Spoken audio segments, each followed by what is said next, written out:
Thursday, November 16th. I'm Peyton Hostetler. And I'm Jordan Warwick. Welcome to RMU Live. A man has been released on bail after his arrest on suspicion of manslaughter in the death of ice hockey player Adam Johnson. Johnson died from a neck wound sustained during a collision in a game between the Nottingham Panthers and Sheffield Steelers. A Sheffield coroner's report attributed the injury to a skate, and South Yorkshire police have been conducting extensive inquiries. Working with specialists in the Health and Safety Department, the focus on player safety has intensified. Questioning the use of protective neck guards, police continue to support his family while the investigation is ongoing. Police are investigating after a body, identified as Sean Dugan, 58, was reported missing in late October. He was found in the Allegheny River near Penn Hills. River rescue crews retrieved the body, prompting the involvement of the Allegheny County Police Department's homicide unit. The circumstances surrounding Dugan's death are under investigation. A tragic crash occurred on the Ohio interstate involving a semi-truck and a charter bus carrying 6 high school students. 6 people lost their lives and more than 18 others injured. The victims include 3 teens on the bus, and 3 individuals in a passenger vehicle were also pronounced dead. Ohio Governor Mike DeWine expressed condolences, calling the incident the worst nightmare, and ordered flags to be flown at half-staff in affected counties. The investigation into the crash is ongoing. A Westmoreland couple, Charles and Jamie Harr, is accused of assaulting a 14-year-old boy, leading to permanent disfigurement of his ear. The charges stem from a welfare check prompted by reports of Jamie Harr hitting and threatening the teenager. Troopers discovered severe damage to the boy's ear and other injuries, prompting hospitalization. Initially uncooperative, the victims later reported the assault, alleging Jamie Harr assaulted him while Charles Harr strangled him. The couple faces charges including child endangerment, simple assault, strangulation, and aggravated assault. The couple are in custody after failing to post a $100,000 bond. Thanksgiving is exactly 1 week away.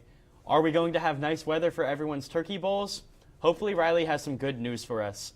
Riley, take it away. Thanks, guys. The hourly forecast for today is at 3 p.m. it's going to be 63 degrees, 6 p.m. 54 degrees, and 9 p.m. 47 degrees. Today's forecast is a high 67 with a low 48, humidity being 45% chance, and 0 chance of precipitation. Tomorrow's forecast is a high 59, a low of 38, humidity being 76%, and chance of precipitation at 90%. The 5-day forecast is Saturday, partly cloudy with a high of 47 and a low of 33. Sunday, partly cloudy again with a high of 50, a low of 32. Monday being a high 51 and a low of 40. Tuesday starting to rain, high of 54, low of 42. Wednesday raining still and a high of 48, a low of 38. Back to the desk. Thank you, Riley, for the update. Giant Eagle has announced the transition of its Fuel Perks Plus program into an enhanced My Perks loyalty program starting in January 2024. The move combines the benefits of both programs, offering rewards such as free gas and up to 20% off groceries. Existing fuel perks will be converted to My Perks in customers' new My Perks accounts automatically. The My Perks program allows customers to earn rewards on purchases at Giant Eagle, Market District, and GetGo. Customers can choose to redeem perks in either dollars or as a percentage, providing more flexibility. The transition aims to streamline loyalty programs and deliver enhanced savings to customers. The company assures that customers will not lose any savings, and the change is designed to create a simpler and more accessible program. Coming up next, we have our weekly update on the war in Gaza. Stay tuned here on RMU Live. It's been difficult because I hadn't been able to see my grandchildren. I can't wait to get back to field trips with my school. Not having to think about putting on a mask. I really can't wait to get back to life, really. I miss all my friends. I miss taking pictures in school. An expression on someone's face when you do something nice for them. COVID-19 vaccines are available, and they're the first step to safely getting back to things we miss most. Visit getvaccineanswers.org so you can make an informed decision about COVID-19 vaccines. Imagine being fired because of who you love. Imagine being denied medical treatment because of who you marry. Imagine being evicted because of who you are. Millions of Americans don't have to imagine this. They have to live it. Because in 30 states, it's legal to discriminate against LGBT people. It's time to make an informed decision about COVID-19 vaccines. The dangerous new Delta variant is more than twice as contagious as the original virus and can affect anyone. Right now, 9 out of 10 hospitalizations and deaths from COVID are among unvaccinated people. Getting vaccinated might save your life, and there's now an option that's fully approved by the FDA. Learn more at getvaccineanswers.org. Honorary Forest Ranger Betty White here, lending a hand to my dear friend Smokey Bear, because for years he's only said, only you can prevent wildfires. But there's a lot more to say. Like, if you park your car on tall, dry grass, the hot exhaust pipe can start a wildfire. So keep the animals safe, especially the cute shirtless one. Go to SmokeyBear.com to learn more about wildfire prevention. Welcome back to RMU Live. As Alana Zichik spoke at the March for Israel rally in Washington, addressing the crowd about her family's plight as 6 members remain held hostage by Hamas since October 7th. The march, the third largest pro-Israel gathering in the U.S. since the Israel-Hamas war began, aimed to show support for Israel, denounce anti-Semitism, and demand of release for hostages. Zichik emphasized the shared humanity, encouraging empathy for both Israel and Palestinian families.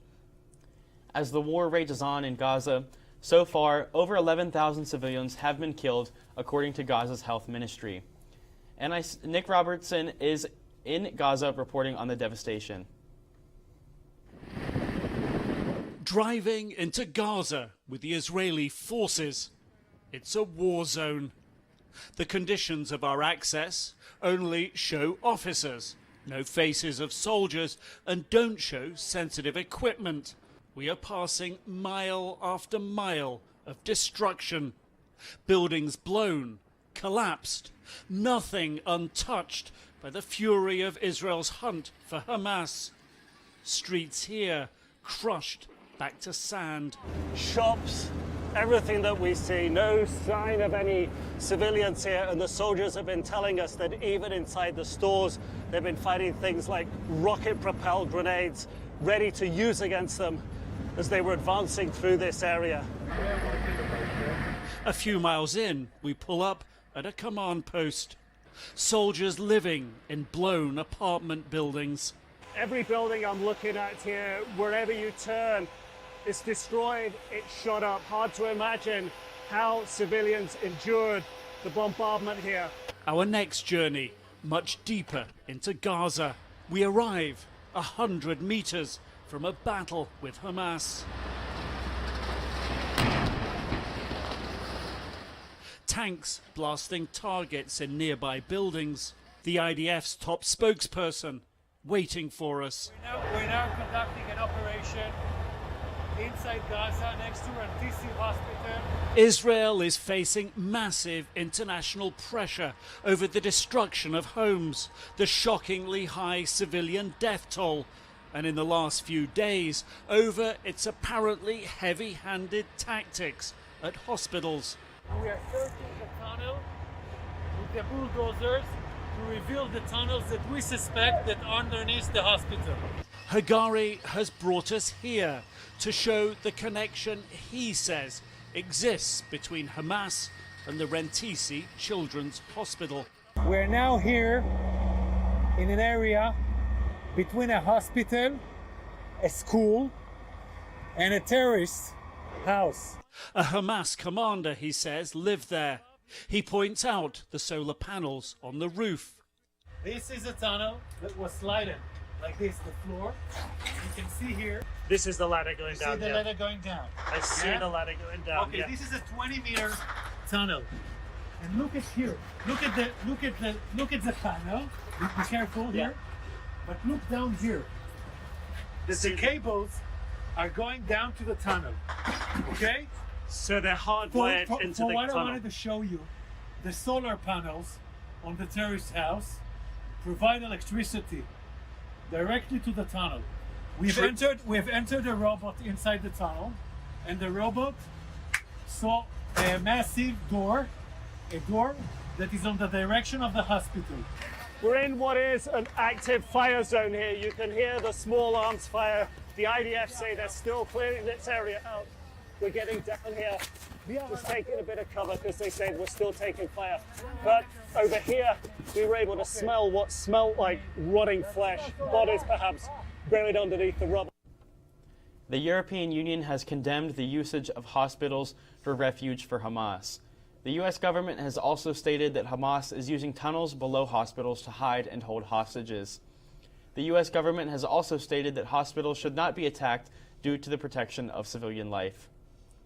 In the ongoing conflict in Gaza, the UN reports that 102 UN aid workers from UNRWA have been killed, marking the highest number in the organization's history. The casualties occurred during Israel's war with Hamas, following terror attacks on Hamas on October 7th. The total death toll from Israeli airstrikes is at least 11,180 people, including 4,609 children, according to the Palestinian Ministry of Health. UNRWA, the main UN agency in Gaza, faces challenges in providing aid due to a blockade, risking the halt of essential services. The conflict has led to a deepening humanitarian crisis with widespread destruction and desperate conditions in Gaza. Up next, we finally get to see the impact of an Idaho murderer that left a college scared, a Colorado hiker being found, and what updates are coming out about a rescue operation halfway across the world. Stay tuned here on RMU. Every day, Millions of people are connecting and even though we're overcoming obstacles, watching each other's backs, and banding together. we should still make an effort. We should still make an to effort. get to know each other, On a deeper level. Father, cosplayer, mentor. actor. It's time we take a step forward It's time we take a step forward. Come together. and discover How accepting our differences can make us stronger.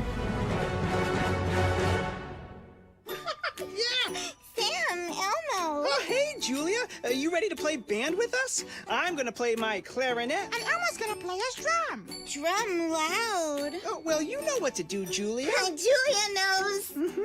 With Julia's autism, loud sounds can be too much. But she still loves to make music. Play band. Early screening for autism can make a lifetime of difference. Find out more at screenforautism.org.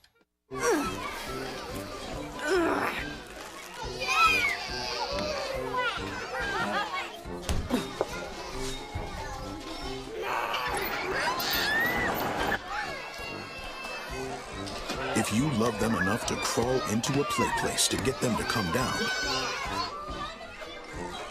then surely you'll check nhtsa.gov/the right seat to make sure they're in the right car seat.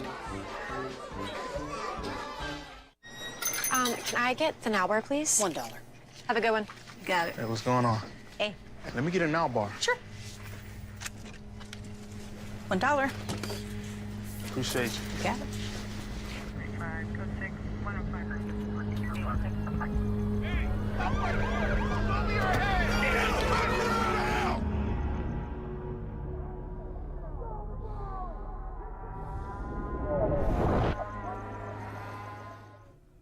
Welcome back to RMU Live. It has officially been 1 year since the mass murder of 4 college students from the University of Idaho. Jordan Smith has the story. Yeah, it was an emotional night here on campus, listening to the student speakers share their stories and the memories of their friends who were stolen from them 1 year ago today. But this vigil also spoke to the strength and the support that's been offered by the Vandal family. And the only thing I miss more than seeing E every day is seeing those two together every day. Tonight, hundreds of students huddled together on the wet admin lawn, a candle in hand, paying their respects to their classmates that were taken from them. Kaylee Gonsalves had a contagious laugh. I mean, you could hear it in the other room. It was so unapologetically her. Kaylee was beautiful inside and out. Kaylee, remembered for her contagious laugh. Xana and Ethan, their vibrant, energetic presence, especially together. And Madison, for her compassion and loving characteristics. Each speech followed by moments of silence, each moment a reflection back on one of the darker years Moscow has endured. It doesn't leave my mind really at all.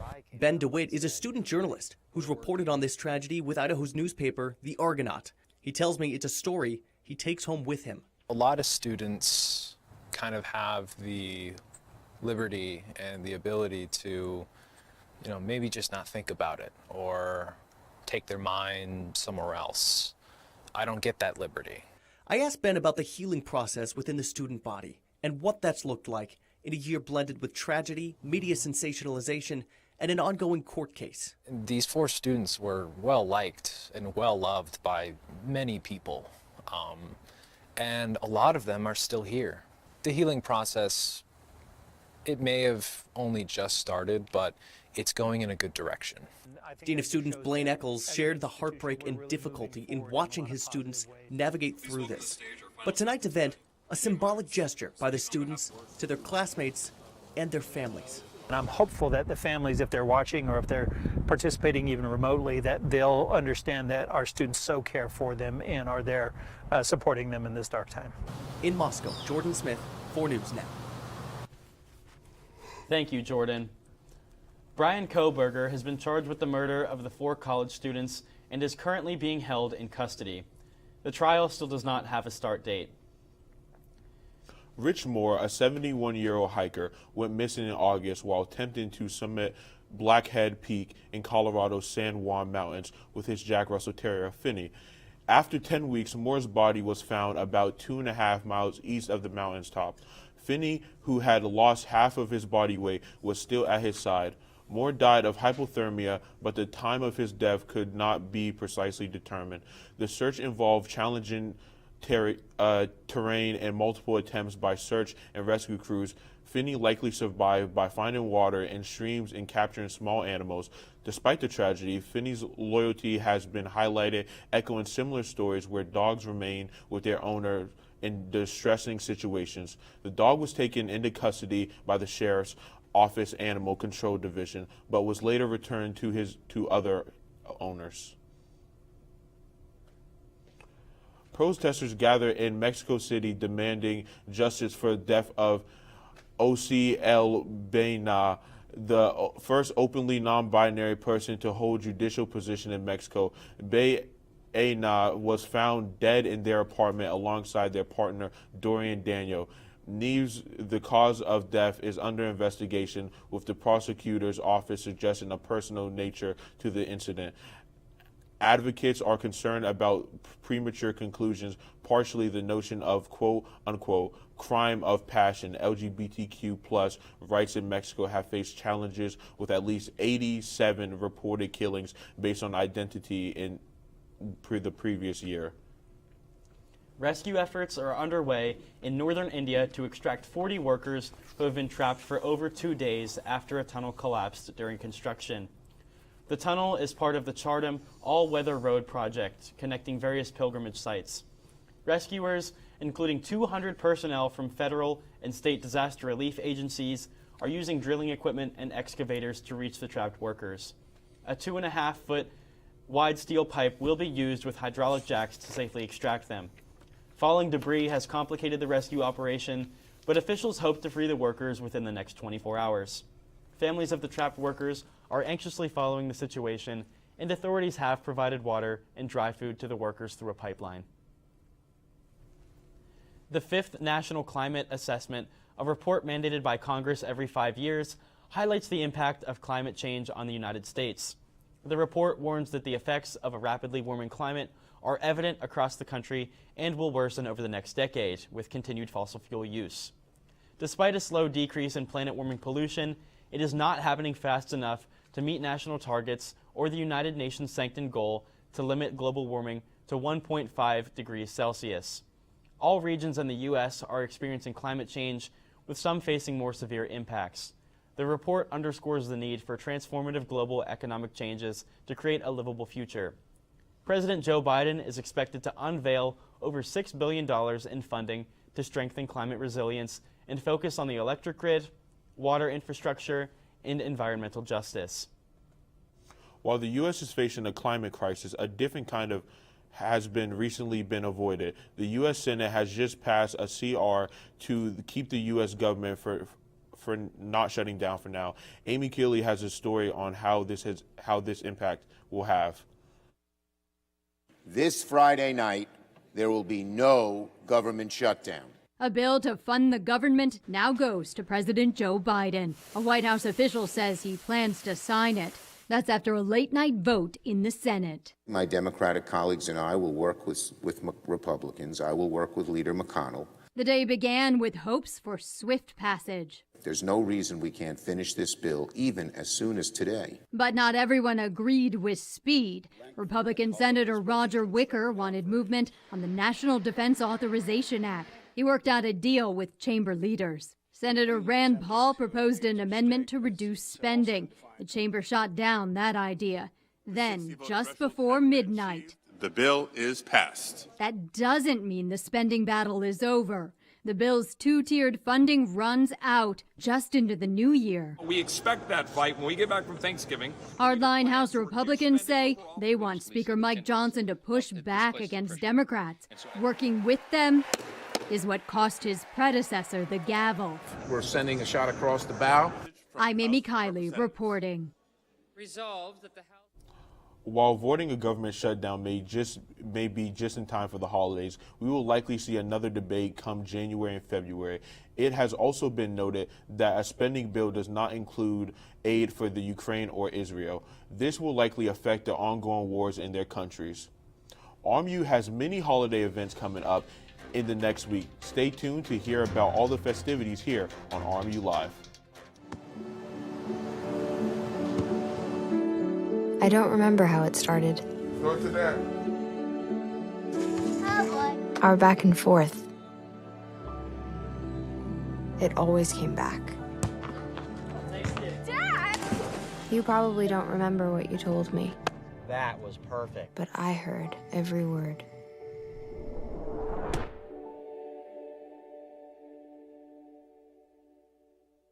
There's so many rewards in life. You coming into our home was one of the greatest rewards we could have ever had. You know, it took 20 years, and I got my third child, who was 17 at the time. It's so cool to watch the adult that you've become, and you really have done as much for us as you think we've done for you.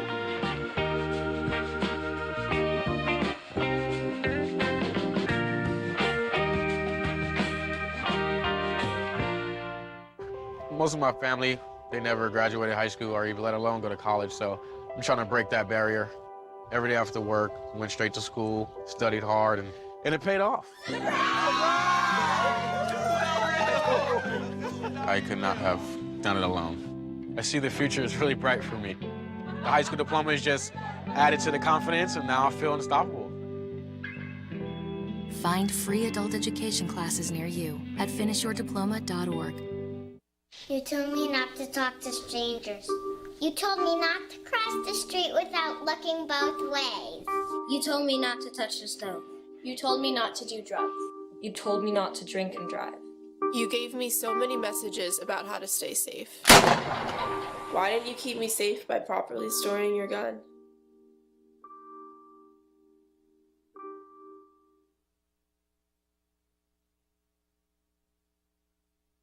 Welcome back to RMU Live. We're just 1 week away from Thanksgiving, and the RMU CAF is ready to help celebrate. From 4 to 7 p.m. today, the class of 2027 is hosting the annual CAFsgiving. This will be an excellent opportunity to share a holiday meal and celebrate with RMU faculty and staff. Come hungry to the PNC Food Court on the second floor of Nicholson and prepare for some great food and a great time. Details can be found on RMU Revolution. Do you have someone that you are grateful for this holiday season? Be sure to visit the Gratitude Gram fundraiser this Friday. Students will be able to purchase a small gift to be sent to a friend to make their day. This event supports RMU fraternity Kappa Kappa Psi and will take place in Nicholson from 7 a.m. to 2 p.m. on Friday. Be sure to share all of the reasons you're grateful for your friends with a Gratitude Gram. The Office of Residence Life is ready for one final RMU community event before Thanksgiving. Join together in the basement this evening and speed past the competition in a Mario Kart tournament. The event will take place between 8:30 and 11 p.m. Free food and drinks will be provided. RSVP on Revolution and get ready to peel out in the fast lane. Also be sure to keep your eye out for other Residence Life events throughout the week and the rest of the holiday season. It has been quite an eventful week in Pittsburgh, and I'm sure we can get some updates on how the teams at RMU in Pittsburgh are doing. Jaden, take it away. Thanks, guys. It was a busy week in sports for the Colonials. The football team defeated Charleston last Saturday with the final score of 14-12. DJ Moyer led the team in rushing with 15 carries for 82 yards. Noah Robinson led in receiving with 4 receptions for 47 yards. Moving into men's basketball, the team fell short to Townsend Tigers with an end score of 66-62. Justice Williams led the team with 16 points, followed by Stephon Walker with 15 points. The team also took on the Point Park Pioneers and came out on top with a final score of 66-56. Marquise Hastings showed out, putting up a total of 20 points for the team. The men's hockey team faced Alaska Anchorage last Friday and Saturday. They fell short the first game with a score of 3-2 and tied the second game with a score of 2-2. Graduate forward Logan Gainey reached a team high with 10 draw wins. Logan also paced for the most shots for RMU, collecting 7. On the defense, Cade Townend blocked 2 shots on the night, which is a team high. The women's basketball team faced St. Bonaventure last Saturday and fell short with a score of 70-52. Simone Morris led the team with 17 points. Then yesterday they faced the Akron Zips but lost in overtime with an end score of 63-58. Naomi Barnwell led the team with a total of 14 points. Moving into the Pittsburgh side of sports, the Penguins had a strong week, winning a total of 3 games in a row. The Penguins defeated the Kings with a score of 4-3. Last Saturday, they defeated the Buffalo Sabres with the final score of 4-0. For the third game, they took down the Blue Jackets with an end score of 5-3. The Pittsburgh fans will continue to be happy once again because Jake Gensel scored, giving us half off of Jake Shakes at the Milkshake Factory for another time. Moving over to the Steelers, they defeated the Green Bay Packers at Acrisure Stadium with the final score of 23-19. Kenny Pickett went 14 for 23 with 126 yards. Both running backs, Jalen Warren and Najee Harris, showed out, both contributing and scoring a touchdown for the team. The Pittsburgh Steelers will take on the Cleveland Browns this Sunday at First Energy Stadium at 1 p.m. That is all I have for sports, and I will send it back over to the desk. Thank you, Jaden. You know, Peyton, with sideline Matt Canada looking more and more like a great thing, and Jalen Warren being now the Steelers starting running back, I'm very excited for the rest of the season this year. Me too, but I still think that game on Sunday was a little bit too close. That's all you can expect from the Steelers at close games, as long as they win. That's right. Well, we are trading in touchdowns for tinsel and slam dunks for sleigh bells. RMU is ready to get into the Christmas spirit with the annual tree lighting event. The Student Government Association has planned the event for Tuesday, November 28th at 5 p.m. Refreshments will be provided, and student clubs and organizations are invited to bring ornaments representing their group to hang on this year's tree. Thanksgiving is next week, and Christmas is right around the corner. The holiday season ramps up soon, so Jordan, are you excited? I'm so excited for this holiday season. My birthday's near. I love Thanksgiving. It's a very exciting season. Thank you all for tuning in today to RMU Live. Happy Thanksgiving. We'll see you.